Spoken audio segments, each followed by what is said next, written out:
All right, get ready because today we're taking a deep dive into the world of seduction. Ooh, sounds intriguing. It is, right? We'll be guided by The Art of Seduction by Robert Greene. A classic. Totally.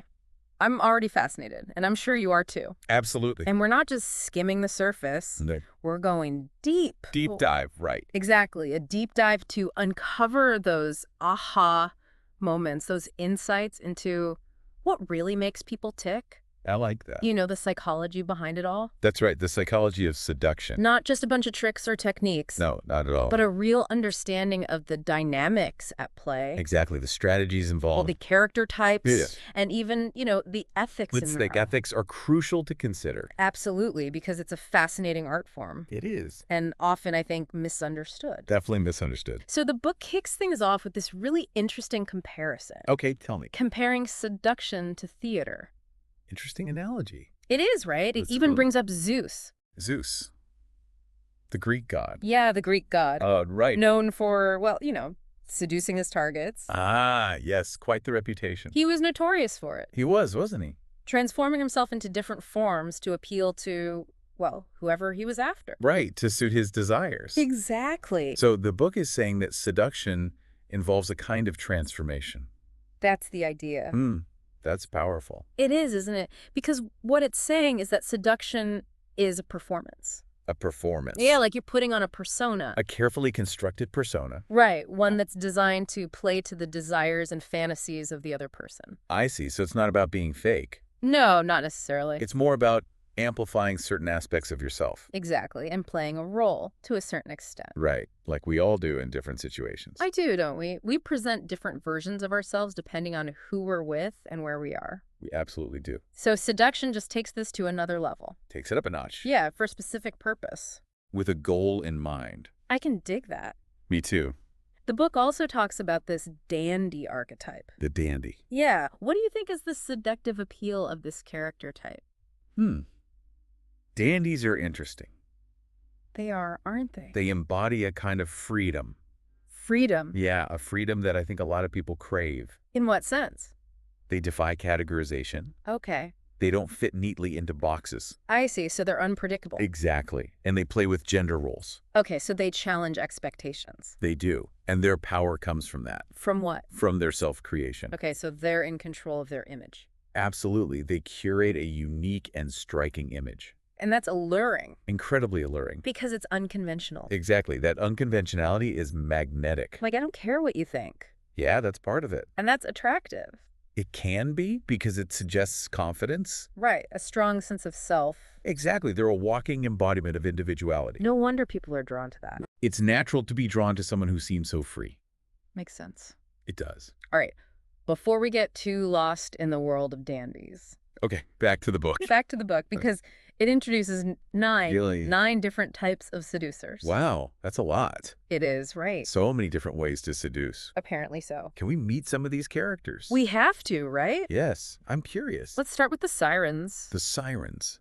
Like Yeah. the mythical creature. Yeah, the ones who lured sailors to their deaths with their enchanting voices. Ah, I see. But in the book, these seducers, Okay. they possess an abundance of what the author calls What? sexual energy. Oh, interesting. It's potent, So they're alluring very alluring. and dangerous. Yeah, there's a sense of danger there. That's a powerful combination. It is, isn't it? It's like a moth to a flame, You know, you might get burned. but you can't resist. Exactly. Any examples of real-life sirens? Oh, tons. Give you one. Think Marilyn Monroe. Marilyn Monroe, okay. She wasn't just beautiful. No, she was more than that. She projected this aura, Ugh.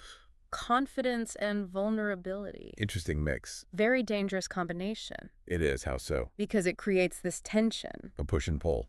Exactly. And sirens understand this. Understand why? That attraction is about more than just physicality. It's deeper than that. It's about tapping into those primal desires. Oh, I see. Creating a sense of excitement. And intrigue. Exactly. So it's about playing with emotions. In a way, yes. Fascinating. It is. All right, let's shift gears completely Okay, I'm ready. and talk about the rake. The rake. Yeah, the classic bad boy. Ah, the bad boy archetype. Think of someone like the Duc de Richelieu. I don't know him. He was known for his charisma, Okay. an endless string of romantic conquests. So a real player. Yeah, you could say that. And why is that seductive? Well, it plays into that idea of the forbidden. What's forbidden is always more tempting. Exactly. It's the thrill of the chase. The excitement of the unknown. And it illustrates a key principle of seduction. Which is? Sometimes your reputation precedes you. I see. Like you don't have to reveal everything about yourself right away. A little mystery goes a long way. Exactly. Keep them guessing. Rakes understand this. They know how to cultivate an air of mystery. And unattainability. Which can be incredibly seductive. It can be because it makes you want to know more. You're drawn in. Exactly. Okay, let's go for a less chaotic seducer type. Okay, less chaotic, got it. How about the ideal lover? The ideal lover. It's all about creating a romantic fantasy. So embodying an idealized image of love. That their target craves. I see, fulfilling a fantasy. Like those classic romantic heroes we see in movies. The ones who sweep you off your feet. Yeah, and make you feel like you're living in a fairy tale. I get it. Like Rudolph Valentino. He was a master of that. He was, wasn't he? He created this world. A world of heightened emotions. And fairy tale-like experiences. Exactly, and ideal lovers understand this power. The power of tapping into our longing for romance. Right, that deep desire. And creating an experience that feels larger than life. So it's about fulfilling a need. You could say that. Interesting. Okay, last one for now. All right, shoot. The star archetype. The star, okay. What makes them so captivating? They have this magical allure. It's true, they do. Like, they're not quite of this world. Exactly, ethereal. Yes, ethereal. And that makes them seem... touchable. Yeah, like you can't quite grasp them. And that draws you in. It does, doesn't it? It's like they're a celestial being. Who descended to Earth. And we're just lucky to be in their orbit. I love that analogy. It fits, doesn't it? It does, but we've talked a lot about personality types so far. A lot of types.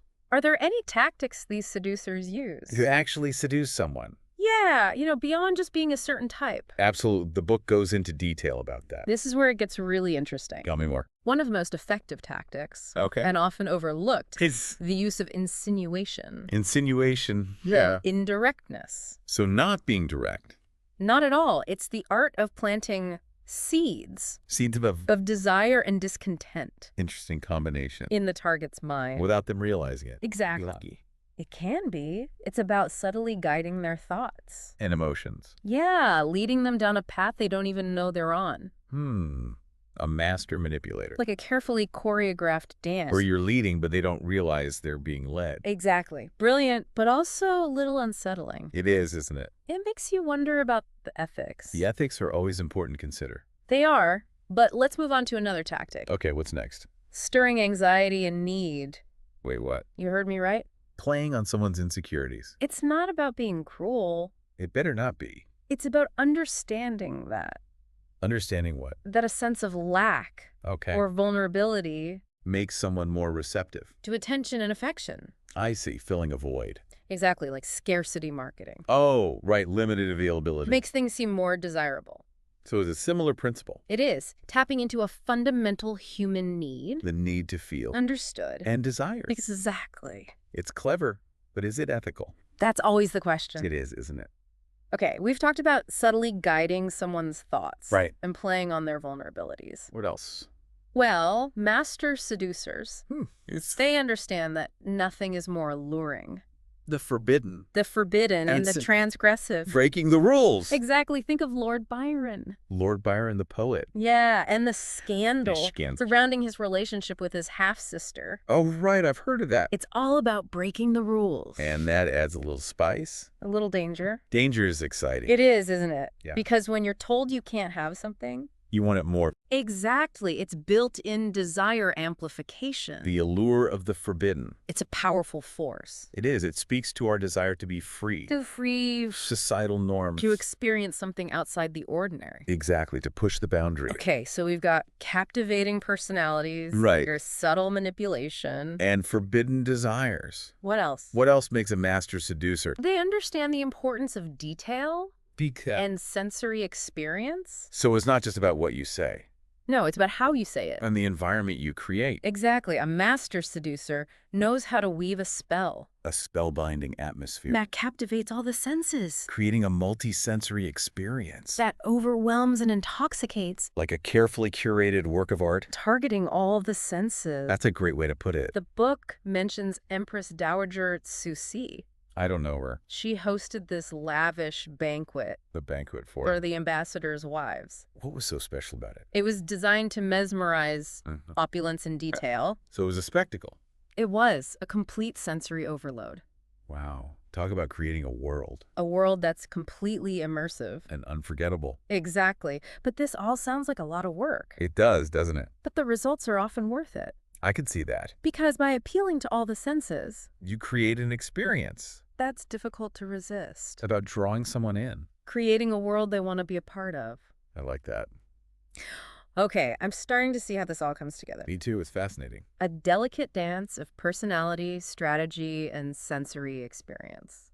It is. But this next one seems a little morally ambiguous. Which is, Spiritual lures and disguise manipulation. what do you mean? Well, spirituality can be a powerful tool for connection, Right. but it can also be used to mask manipulative intentions. So you're saying my yoga instructor might have ulterior motives? Not necessarily. Yeah. But the book explains how spirituality can be used Yeah. to deepen a connection Okay. and create a sense of trust. But That trust can be exploited so it's like using the guise of something pure. to achieve selfish goals. That's disturbing. It is. It's something to be aware of. It is, especially if you're feeling vulnerable. Absolutely. It can be hard to discern genuine connection from manipulation. Especially when spirituality is involved. It's true. Okay, it's all starting to feel like a very intricate game. It is a game in a way. Are there any other seduction techniques you want to share? One more for now. Okay, hit me. The book dives into the concept of using pain Pain. and the push-pull dynamic. To deepen a connection. Exactly. Wait, pain? Now you've lost me. It's not about inflicting physical pain That's good to know. or being intentionally cruel. Okay. It's about understanding that a degree of pain A degree of pain. can actually heighten the pleasure of reconciliation. Like the classic treat them mean, keep them keen. It's a bit more nuanced than that. Okay, how so? It's about creating a push-pull dynamic, I see. a sense of uncertainty An emotional distance. that makes the other person crave your affection more. I don't know, this one seems manipulative. It can be, if done with bad intentions. Right. But the idea is that by introducing a bit of uncertainty You keep them guessing. and wanting more, Like you're constantly keeping them on their toes. exactly, Okay, I can see how that could work. it can be effective. But isn't there a risk of pushing them away? There's always a risk. Where's the line between creating intrigue and being a jerk? A skilled seducer knows how to calibrate the push-pull dynamic. So it's about finding the right balance. Exactly. The pain should never be too overwhelming. And it should always be followed by reconciliation. And heightened affection. Okay, this is definitely something to think about. It is, isn't it? Fascinating, but also a little bit scary. Seduction is a powerful force. And like any powerful force. It can be used for good or evil. This is all getting a bit intense. It is, isn't it? Can we explore a softer side of seduction for a moment? Of course. What do you have in mind? How about regression Regression. and the parental figure? Wait, are we talking about mommy and daddy issues now? Not exactly. It's about the seductive power Of of invoking a sense of childhood vulnerability childhood vulnerability. and dependency. So like being someone's rock. Yeah, the one they can always depend on, Creating a safe space where they can let their guard down. and regress into a more childlike state. Exactly. Everyone wants to feel safe. And cared for. It's a primal need. It is, isn't it? The book uses examples like Juliette Drouet I don't know her. and her unconditional love for Victor Hugo Okay. to illustrate this dynamic So it's about tapping into that need for unconditional love. and acceptance. It makes sense that this would be a powerful tool. It does, doesn't it? Especially for those who crave security. It's about feeling loved and accepted for who you are. Without judgment. Exactly. Well, we've covered a lot of ground here. We have, haven't we? From captivating personalities and subtle manipulation. To the allure of the forbidden. And the power of regression. It's been quite a journey. It has, and my brain is officially full. Mine too. We'll have to pick this up in part 2 of our deep dive. I'm looking forward to it. Stay tuned. Definitely. Welcome back. Are you ready for more? Always. Me too. We're continuing our deep dive into the art of seduction. Lots to unpack. It is, right. And before the break, we were exploring some pretty intense techniques. We were. Like that whole idea of regression. To a childlike state. Right, pretty powerful stuff. It is, isn't it? Really makes you think About the motivations behind our actions, you know? as both seducers and the seduced. Exactly, both sides of the coin. It's a dance, isn't it? It is a complex dance. With lots of steps. But what happens after that initial spark? After the seduction. Yeah, does the Art of Seduction address that? It does. There's a whole section on it. Really? Yeah, it's called disenchantment. Disenchantment. That sounds kind of negative. Well, it's about managing expectations. After the initial seduction has faded. Right. So it's like a strategy for, well, bowing out gracefully. That seems counterintuitive. How so? Well, the whole point of seduction is to draw someone in. It is, but think of it as preventing things from getting messy. Or ending badly. Exactly. Making sure the target doesn't feel used. Or betrayed. Right. Once the intensity fades. So it's like letting them down gently. But with finesse. I like that. Tell me more. The book uses Duke Ellington as an example. Duke Ellington, the musician. Yeah, he was known for his affairs. Oh, right. And his way of ending them. What was his approach? He used humor. Humor. Thoughtful gifts. Interesting. Even song lyrics to create a sense of closure. So his former lovers didn't feel heartbroken. Exactly. They felt charmed instead. Wow, that's amazing, turning a breakup into an art form. He understood that even the ending could be a performance. And it highlights something important. What's that? Even if you're not looking to seduce someone romantically, understanding how to manage expectations And create closure. is a valuable skill. Absolutely. It's about navigating relationships with care. This whole conversation has been eye-opening. In what way? It's made me realize how much of our social interactions are a performance. We're always playing roles to some extent. We are, aren't we? But does all this seduction stuff really apply to everyday life? You mean beyond romantic pursuits? Yeah, because it's one thing to read about historical figures seducing each other. But how does it translate to the real world? Exactly. That's the question, isn't it? It is. And while the book uses dramatic examples, Okay. the underlying psychology Is applicable to everyday interactions. So you're saying I could use these tactics to, say, negotiate a raise. not necessarily in a manipulative way, That's good to hear. but understanding the principles of attraction, Persuasion influence, can be helpful. in navigating social situations. As building relationships. Exactly. Okay, that makes me feel better. I'd rather win people over with genuine charm. Authenticity is always key. It is, but even being aware of these dynamics Can empower you to be more conscious. and deliberate in your communication, So knowledge is power. even in matters of the heart. I like that. It's not just about manipulating others. No, it's about understanding ourselves better, Becoming more intentional in our interactions. whether we're seeking love, friendship, or just trying to make a good impression. Well, I'm definitely feeling more self-aware after this deep dive. And you too. What stood out to you as the most fascinating aspect of the Art of Seduction? For me, it's how the book blurs the lines, Between. manipulation and genuine connection. That's a great point. It's not always clear-cut, It's complex. which is what makes it so compelling. It forces us to confront the complexity of human interaction, And how we influence each other. sometimes without even realizing it, It's a reminder that we have a responsibility. to be mindful of our actions. And their impact on others. So seduction isn't just about getting what you want. It's more than that. It's about understanding the dance of connection. The push and pull of desire and vulnerability. Beautifully put. A dance that requires respect and understanding. It does. Okay, I think we've covered a lot of ground We have. in this deep dive into the Art of Seduction. We've explored the different types of seducers, The tactics they use. the post-seduction phase. And the ethical considerations. It's a complex topic. It is, and we've only just begun to scratch the surface. There's so much more to explore. The Yeah. subtle art of flirting. The grand gestures of romantic pursuit. Enough to make anyone want to brush up on their seduction skills. Perhaps not manipulate. But certainly understand the dynamics of attraction. Yes, and connection. Whether it's in our personal or professional lives. It's about becoming more skillful in building relationships. And that's a skill that's valuable in any context. It is. So before we move on to the final part of our deep dive, Okay. is there a final takeaway you want to leave our listener with? I'd say this. In today's world, Today's world, so much interaction is virtual. mediated through screens. How is that transforming the art of seduction? That's the question, isn't it? It is. Are the same principles still applicable? Or are we witnessing the emergence of new forms of digital seduction? Ooh, that's a fascinating question. It is something to think about. As we navigate this ever-changing landscape of connection, Absolutely, the art of seduction is timeless. but ever evolving.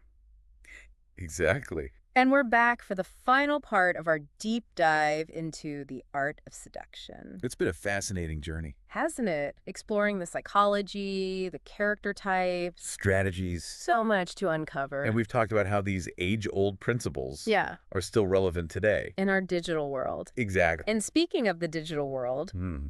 you left us with a really thought-provoking question last time. I did, didn't I? How is the digital age transforming the art of seduction? It's a question I keep coming back to. Me too, because we're living in a world of Online dating apps, social media influencers. virtual reality. It's a whole new landscape. completely different from those historical examples we discussed. So are those classic principles still relevant? I think the core principles still apply, but with some interesting adaptations. Like what? Take the idea of crafting a captivating persona. That's always been important. It has. But in the digital world, It becomes even more pronounced. people carefully curate their online profiles, They do, don't they? showcasing idealized versions of themselves, Filtered photos. perfectly crafted bios, It's like everyone's a star now. building their own brand. Their public image. Exactly. And those tactics we discussed, Like, stirring anxiety and need. oh, they're definitely amplified online. Think about social media algorithms. Designed to keep us scrolling. Playing on our fear of missing out. Our desire for validation. Our need for connection. It can be unsettling when you think about it. It is, because even though we're physically separated, These digital tools, they tap into our deepest vulnerabilities. absolutely. And the allure of the forbidden, The transgressive. that takes on a whole new dimension online. How so? We're constantly bombarded with images and stories, Pushing boundaries. challenging societal norms. It's like the digital world has become this breeding ground for fantasy and desire. where anything is possible. That's both exciting and dangerous It is. We have to be mindful. of how these platforms are shaping our perceptions. Our expectations for connection? It's a lot to consider. It is. So much of what we've discussed. Has been about manipulation. But you also mentioned that these principles, Can be applied to everyday interactions. in a more positive way, Right. It's not about manipulating someone. it's about understanding the dynamics Of attraction and persuasion. to build stronger connections. More meaningful connections. Can you give an example? Sure, let's say you're giving a presentation at work. Okay. You can use some of these principles to create Yeah. a more engaging presentation. Make it more persuasive. Exactly. Think about the star archetype. Projecting confidence, Charisma. creating a sense of intrigue, You could also use storytelling sensory language. to make it memorable. So even in a professional setting These principles can help you connect with your audience. on a deeper level. This has been so enlightening. Hasn't it? I feel like I have a whole new understanding Of how seduction operates. in the traditional sense. And in the broader context of human interaction. The most important takeaway for me What is it? is that seduction is a powerful force. Like any powerful force. It can be used for good or evil. It's up to each of us, To use this knowledge wisely. ethically. So as we wrap up this deep dive, Okay. what's the final thought you want to leave our listener with? I'd say pay attention to how you're being seduced. Both online and offline. Be mindful of the subtle cues, The manipulative tactics. the carefully crafted personas. Designed to influence you. Exactly. Be discerning. Ask questions. And remember that true connection, Is built on respect. authenticity, Shared values. not manipulation and deceit.